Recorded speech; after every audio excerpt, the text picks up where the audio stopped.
wallahi hadda Soomaalidu waa iska dad waxa weeye oral society waa iska dhibadan yihiin dad wanaagsan way jiraan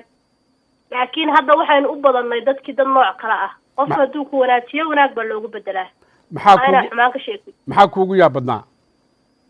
yaa walaal waxyaabihii kuugu yaab badnaa way arrimadaadu aad aragtay waxyaabaha igu yaabka badan waxa waaye qofka u jeedid qofku inuu wanaajinayo oo wanaag u samaynayo oo soo dhaweynayo oo gurigiisa keenayo oo ma inta badan wax negative ka sheegaya marka waxa fiican in dad bulsho positive ka noqono maadaama dad islaam nahay dad Soomaaliyeed nahay oo waxa wanaagsan aynu ka raacno aad iyo aad marka waxaad leedahay dadka markaad barbar dhigtid hadda da'daada qof yar baa tahay markaad barbar dhigtid dadka ka da' weyn adiga matalan ama waalid ku noqon kara iyo dadka adiga kula da'da ma isku sibay u dhaqmaan mase siyaabo kala duwan may siyaabo kala dadka aqliga qof walba ilahay intuu aqliga geliyay waaye dad yar yar oo aqli leh way jiraan dad waaweyn oo sida nooc kala u dhaqmayana way jiraan laakiin waxa moodaa waayay dameen dhaqankeena Soomaalida qaybteed ka tagtay oo dadkii ay waxyaalo kala jilayaan oo qof aadahaysi dadkii war miro noqdeen oo xaqolee qorayaan oo xaq xumaanta loo batay in raadiyo marka waxa fiican inta xumaanta raadina ay samaanta raadiyo qofka walaalkaayana aad inta badan wanaagiisa raadiyo samsam aad u mahadsantahay adigoo jooga Nairobi Kenya dabcan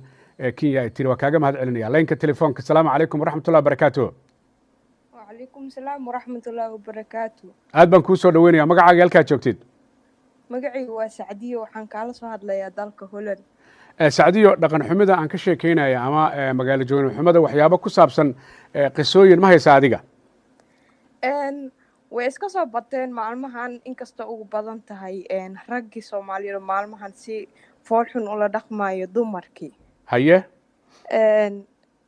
Soomaalida inta badan maalmaha waxaa ku soo badanayo dhaqan xumo iyo wax negative-ka ay aad ugu badanayo wax ka fikirayo positive-kii ama wanaagi dadku u horkacayo maalmaha waa la weysan yahay waa gartay marka waxa dhihi lahaa Soomaalida intii wax xun la faafilayo waxa wanaagsan hala faafiyo han iska dhaafo fikradan in wax kasto xumaan loo bedelo dadka u bedelaya xumaanta wax dad ayaa jira dabcan sii faafinaya waxaas dadkaas sii faafinaya ayaga maxaad oran lahayd Sacdiyo qofti sameeyay iyo qofti faafiso waa isku mid soo maaha waa ku taageertay xumaanta qofta marka waxa dhilay qofta hadii xumaan sameeyso wax ku taageeradeena helin xumaanteeda ma sii soconaysa laakiin waxay og tahay in xumaanteeda sameeyso ay helayso malaayiin ku taageerayso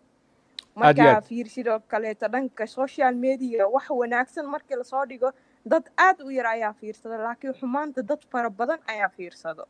marka ra'yigaagu wuxuu yahay in laga hortago xumaanta oo aan la faafin si wanaagsan aad u mahadsantahay adigoo jooga Holland waa ku mahad celinaya barnaamijkan kooban ee arrimaha dhaqan xumida ama magaalo joogno xumo sida loo yaqaanaba waxaa jira dad salaamu calaykum waraxmatullahi wabarakaatuh hello هلو السلام عليكم ولاal وعليكم السلام ولاal soo dhawow walaal magacaaga halkaa joogtid magacaygu waa Caaisha Suudan haye walaal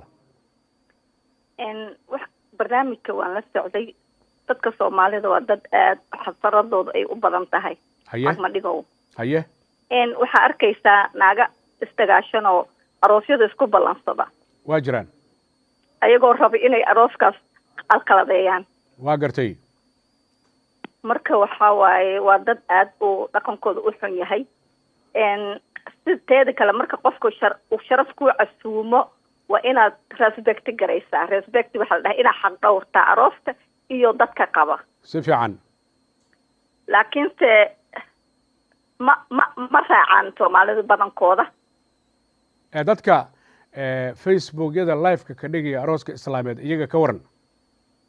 aad bay u qaldan yihiin sababtoo ah lama dhihin asaga eagle live Facebook lama dhihin ii samee waxaan kaliya kaali walaalay iga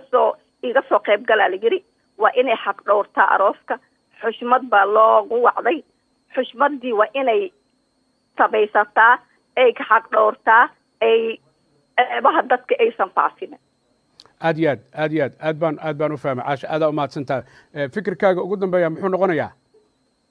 waxaan leeyahay dadka Soomaaliyeed sharafta lahow haddii aroosyada ladinka casuumo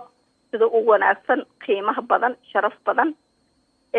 aadan dagaal iyo arqaladeen iyo Facebook iyo live iyo arooska muxuu ahaay dirci hebla wadatay